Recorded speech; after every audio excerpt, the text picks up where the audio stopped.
সম্মানিত সাংবাদিক বন্ধুগণ, আমরা সবাই জানি সাবেক প্রধানমন্ত্রী বিএনপি চেয়ারপারসন 4 দলীয় এবং 20 দলীয় জোটের নেত্রী বেগম খালেদা জিয়া তিনি গুরুতর অসুস্থ অবস্থায় আছেন। এবারকার এর আগেও তিনি এসেছেন বহুবার, কিন্তু এবারকার মতো এত সংকটজনক পরিস্থিতি এর আগে তৈরি হয়নি। আমি ধৈর্য ধরছিলাম, দোয়া করছিলাম বাইরে থেকে, এবং ধারণা ছিল যে এখানে এসে ডিস্টার্ব না করি। বিএনপির পক্ষ থেকেও সেই ধরনের একটা আহ্বান মহাসচিব জনাব মির্জা ফখরুল ইসলাম আলমগীর সাহেব জানিয়েছিলেন যে সবাই দোয়া করুন, এখানে এসে সবাই ভিড় করবেন না। এখানে ওনারও চিকিৎসা বিঘ্নিত হচ্ছে, আরও রোগীদের চিকিৎসা বিঘ্নিত হচ্ছে। তো আজকে আর কোনোভাবে মনকে বুঝাতে পারিনি, এই জন্য আসলাম।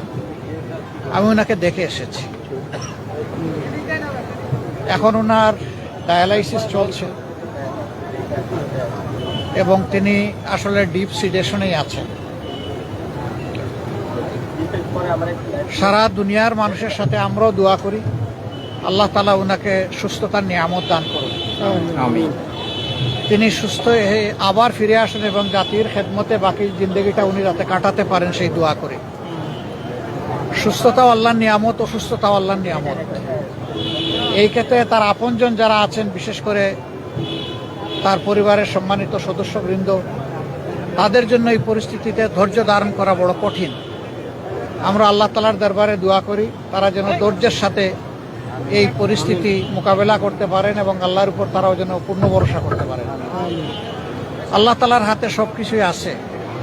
আল্লাহ তাআলা জীবিতকে ধরে নিয়ে যেতে পারেন, আবার মরার মধ্যেও জান দিতে পারেন। উনি এখনো যেহেতু আলহামদুলিল্লাহ সারভাইভ করছেন, আমরা আশা রাখি, আমরা দোয়া করি উনি সুস্থ হয়ে উঠবেন ইনশাআল্লাহ। আপনারা সবাই দোয়া করবেন।